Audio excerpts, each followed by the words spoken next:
Warning! This video contains language and subject material that may be absolutely, definitely, probably inappropriate for children. Marvelous hello, friends and loved ones, and welcome to the first and last episode of Saintstober, where I talk about one very specific Saints Row game in October. I really didn't feel like waiting an entire year to talk about this game, and given the theme of it, I thought it would make for a perfectly good Halloween episode. So please join me for this Saintstober occasion as I take a look at Saints Row, Gat out of HE double hockey sticks. YouTube has like that whole thing where you can't swear in the first 15 or 30 seconds of a video. Genuine question, does that actually still count as a swear word? They said it in Ratatouille, and that movie was rated G. Well, whatever. Saints Row Gat Out of Hell was a side game that acted as an epilogue to Saints Row 4 and was released in 2015. The game was available as a standalone purchase, but you could also buy a bundle pack of it with Saints Row 4 if you didn't already have the base game by then. Like I said in the last video, I picked up the Re-Elected pack on the PS4, which included a download code for Gat Out of Hell. You don't see as many of them these days, but the budget side game was a bit more popular in the early to mid-2010s, giving us titles like Yakuza Dead Souls, Far Cry Blood Dragon, and Red Dead Redemption Undead Nightmare.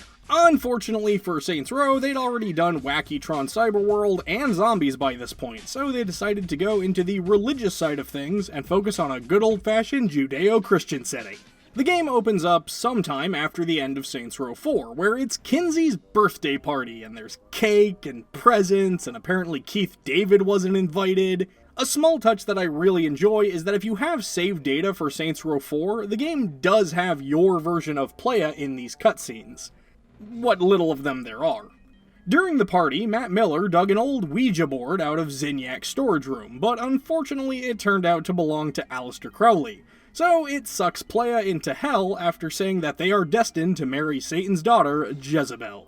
Johnny coerces the board to open a separate portal so he can go rescue his friend. And Kinsey comes along too, because reasons? Okay, look, full disclosure, Kinsey is actually playable in this game because look, I get it, she's a fan favorite character because she's a sexy nerdy redhead, I love her because she's a sexy nerdy redhead. But in a game called Gat Out of Hell, where Kinsey barely has any connection to the story, yeah, I'm not going to be playing as her, okay? Gat and Kinsey arrive in Hell, and I can immediately drive around on my favorite motorcycles. Oh, actually that's it. There's literally only one type of motorcycle in this game. Because again, cars are basically useless to us. Johnny arrives at Ultor's Hell Branch, and we get to meet up with Dane Vogel from Saints Row 2, and honestly, yeah, it was pretty great seeing him again. He is as smug, conniving, and Weasley as ever, and I loved him in this game. Even though he mainly just acts as an exposition machine who lets Gat know about Satan's plan to make Playa marry his daughter. And he also gives Johnny Lucifer's cracked halo to grant him basically the same superpowers Playa had in Saints Row 4, super speed and power jumps. Though these jumps now come with a set of angel wings, and the flying mechanics are pretty fun in this game, not gonna lie. Especially once you upgrade them with all these soul clusters you can collect throughout the city. You do also unlock a couple of other powers like the Super Stomp and Elemental Blasts from Saints Row 4, and just like in that game, I will admit I didn't use them very often. Though you do get the ability to summon imps though, and I'll admit I love these little dudes. Even if I didn't use them all that much. And that's basically it. The general plot of the game is that you have to cause as much destruction as possible to invoke Satan's wrath. And this is not difficult at all. There are a couple of missions, like recruiting some allies in the form of Blackbeard, Shakespeare, Vlad the Impaler, and the De Winter sisters from Saints Row 3. These are pretty simplistic, but overall kind of funny, like Vlad being trapped in a permanent hell of having to listen to The Wheels on the Bus Go Round and Round in a colorful daycare reminds me of those one sub-stories from the Like a Dragon franchise. You know the ones I mean. They've also got loyalty missions that basically act the same as the side quests from Saints Row 4, in that they're a checklist of various activities or diversions to do for Dane and the other, and I use this term loosely, main characters. But honestly, with just a bit of dicking around in the overworld, I ended up unlocking the game's final mission before I even got around to doing all of them. Much like I said about the loyalty missions in Saints Row 4, the main plot isn't very meaty, so I don't really understand why these couldn't have just been mandatory. Gat Outta Hell even has a random fourth wall breaking joke in the middle where the developers explain to Johnny that this game doesn't have traditional mission structure. Or, more accurately, I should say they have a static image of Jane Austen narrating that happened because the cutscenes are pretty limited. After hitting specific milestones of Satan's Wrath, you do get a couple of actual story cutscenes. The best is easily the first one, which devolves into Jezebel having her Disney I Want Something More song, and most of the cast winds up singing their own goals and ambitions. I honestly loved this and would have been totally cool with the entire game just being one big musical. But no, the next cutscene kinda nips that hope in the bud. Well, We're not doing that again. The actual plot throughout these cutscenes is really basic. Satan wants Jezebel to marry Playa, which she doesn't want, so she teams up with Johnny to stop her dad. Satan realizes that Johnny brings out the worst in his daughter, which brings him endless joy, so he wants Jezebel to marry Johnny instead. The plot of Gat Outta Hell is super simplistic, but that's not inherently a bad thing. But here's kind of the craziest part. I actually think Gat Outta Hell is one of the best Saints Row games. At least when you judge it purely by what it is. A budget title. Yes, I could sit here and talk about some of the things that I wish Gat Out of Hell had that other Saints Row games have. So I will. For example, Hell does not have any shops, just gun vending machines. But I think they could have included like a single clothing store, especially since Ultor is supposed to be this huge presence in Hell and they are a clothing company. I'm not saying the game should have had full outfit customization like the main series, but a couple of unlockable costumes for each character would have been appreciated, and it would have given me some incentive to play as Kinsey for this video, at least a little bit. But I think what made me enjoy Gat Out of Hell so much was once I stopped focusing on what wasn't there, I instead just looked at what was. And the truth is that almost everything this game has is stuff I found fun and enjoyable.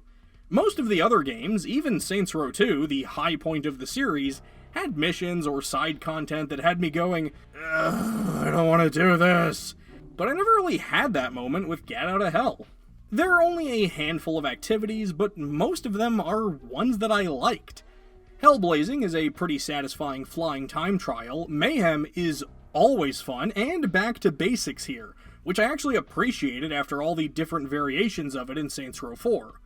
Salvation is a brand new activity where Johnny flies around and tries to catch falling souls before they hit the ground, and it's perfectly fine. And then Insurance Fraud, or Torment Fraud as it's known in this game, does something that really made me happy. See, instead of playing as Johnny, you play as one of the generic-looking husks that litter the city. But as you're flinging them at cars, the game's narrator clues you in that you are actually playing as some familiar Saints Row faces. Like Tobias, Troy Bradshaw, and Luz from the Los Carnales. It's not the Los Carnales, it's just the Carnales. Los means... fuck it. Admittedly, I do wish they'd done something to indicate the visual differences between these husks, like Tobias could have had his dreads, Troy could have had his top hat, and Luz could have had dad ass. But you know what husk does get a visual indicator of who they are? Dex.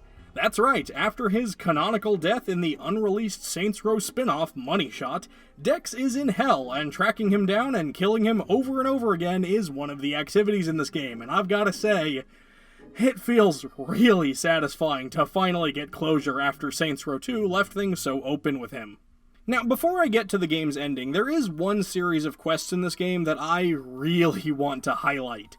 Aside from your bare fists, the Saints Row games typically have 7 weapon slots. Melee, pistol, machine gun, shotgun, rifle, explosives, and special. You know what else there are 7 of?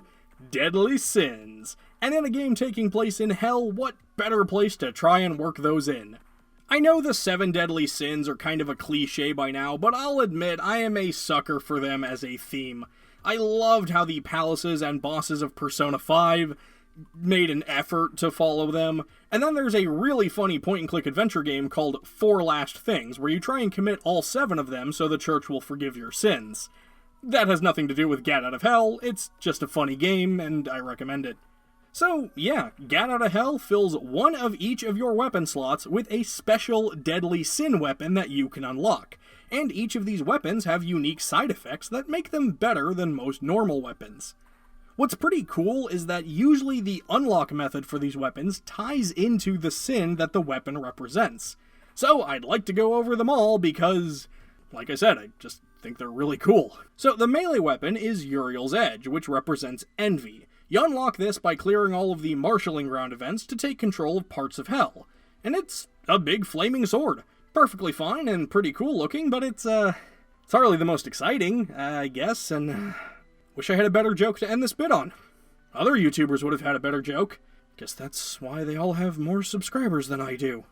The Pistol of Pride is one you may find yourself getting purely by accident. After killing Dex 7 times, because why wouldn't you, a mysterious voice starts calling to you, and that voice is the Gallows Dodger, a pistol that builds up a meter the more you use it, and once you hit that threshold, it starts unleashing powerful overkill shots that are as deadly as this talking gun's voice is sexy. My name is Gallows Dodger. Seriously, that voice is like dripping warm honey all over my face. Yeah, now that's a good ending joke. God, I'm awesome. Our greedy machine gun is one of the most straightforward to get. As you'd expect from the sin in question, you've just gotta buy it. The Diamond Sting is available in one of the many gun vending machines for $100,000, and this thing shoots diamonds and makes enemies drop boatloads of money when they die. Unfortunately, there's not a good money vacuum mechanic, so you've gotta scramble to pick up all this cash yourself. The punishment for your greed, I suppose. Speaking of money, here's a word from today's sponsor, me. I made this. Please continue watching and share it with your friends so YouTube will give me more ad revenue. The careful observer of my previous Saints Row videos may have noticed that I love shotguns. They're short range but powerful and almost always feel the most satisfying to use. A satisfaction that borders on the erotic. Yes, the Boom Chicka is the shotgun of lust that you get by collecting all of Blackbeard's treasure chests. Sure, you could argue that it's a lust for treasure, but come on. Hell has demon strip clubs, Saints Row 2 had that hoeing diversion. I feel like they could have had a more fitting unlock condition for this fuzzy pink sex toy of a shotgun. By the way, it makes enemies you shoot with it overcome with horniness for you. Hey, speaking of horns, if Playa or Johnny don't want to marry Jezebel, shoot, can I? I mean, look at her, she's freaking hot. Don't judge. This next one is one of my personal favorites, the Armchair Ageddon. Are you sick of all those guns where you have to stand up to use them and move around and stuff? Wouldn't you rather have a nice comfy chair with Gatling guns so you can mow down enemies with your feet kicked up? That's what this gun is, and it's perfect. And how do you get this recliner of sloth? How does it block itself away from you? It's too lazy to do any of that stuff. You just gotta go find it on a rooftop. Or don't. It's totally up to you. I don't have the energy to care. If you want to get the Gun of Wrath, you're gonna need to invoke some serious wrath. To unlock this gun, you'll need to raise your notoriety level as high as it will go multiple times. Only after you've regularly caused enough destruction of Hell's protective forces will they send Satan's grand champion against you, Professor Genki. Taking down this seemingly unstoppable horror awards you with the Ark of the Covenant. Only now it's a gun. A gun that you reload by sucking up other people's souls. Or just unlock infinite explosive ammo. Not to spoil what's to come, but this thing proved very helpful when it came to taking down Satan. And hey, I'm putting a lot of effort into this, so if you don't like and comment, I'm gonna be really mad. And lastly is my most obvious sin, gluttony. Throughout Hell, there are 3 Tacos Malos locations where Johnny can visit to get one of the pieces of this gun.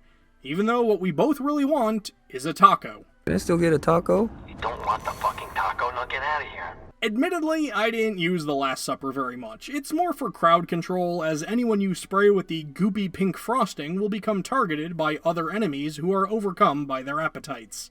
Hey, Volition, I know you're closed down now, but I got a question. If we got this gun from a taco chain, why does it shoot cake frosting? Wouldn't it have made more sense to make it yellow and have it be like nacho cheese or something? And dang it, now I'm hungry. I'll be right back.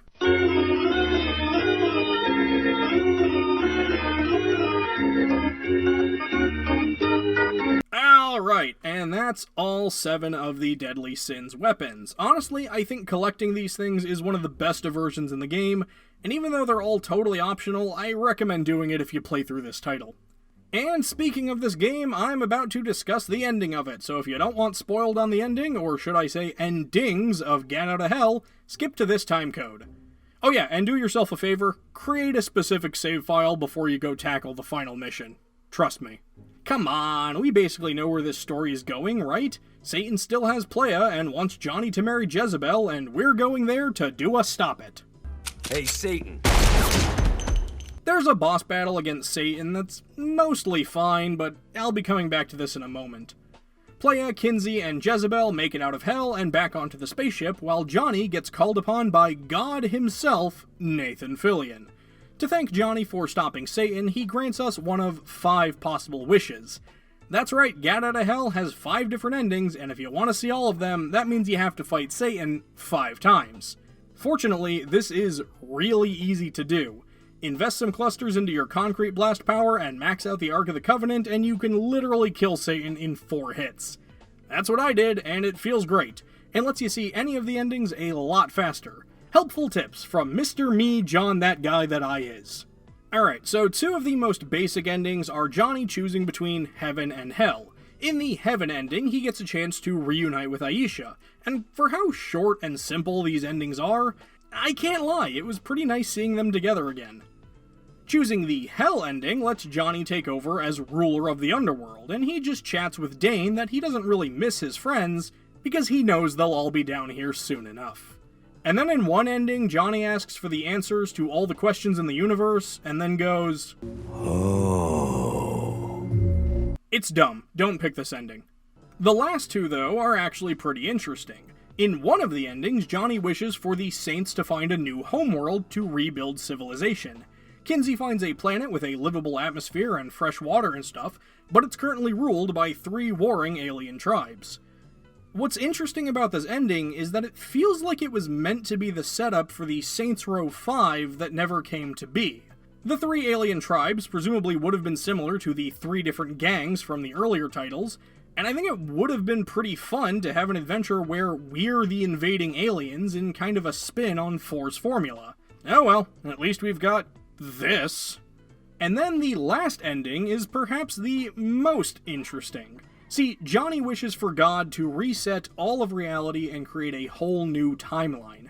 In this timeline, Johnny is a cop, and Kinsey and Matt talk about how they've captured someone named Brimstone. We didn't know it at the time, but this ending would be our first introduction to a whole new adventure called Agents of Mayhem. Alright, and that's all 5 endings of Get Out of Hell. Fighting Satan over and over again isn't that bad if you do want to reload your file and see all 5 of them for yourself. There is also a bit of an extended epilogue for those that want to have full city takeover. The cutscene is called Shawarma, because who says 3 years is too late for a shoehorned-in Avengers reference? Get Out of Hell is very clearly a budget title, so it's normal that it doesn't have as much meat on its bones as most of the other games. But it also doesn't have as much fat, gristle, or other things that you'd typically want to cut out of it. It's a small but tasty experience that could have benefited from a little more sauce or seasoning or, Hold on, I'm hungry again. Anyway, so yeah, Get Out of Hell. It's pretty good for what it is and well worth a playthrough. Oh, but wait, the PS4 controller light doesn't turn purple on this one. It turns red. 2 out of 10, worst Saints Row game ever. Alright, and that's it for the original Saints Row series. Next Saintstober, I'll be taking a look at the reboot, and with Volition shutting down earlier this year, that'll most likely mark the ending of this long-running series of mine. However, I may have something else lined up to fill the gap. So, keep your eyes peeled, and I'll see you next time. The end.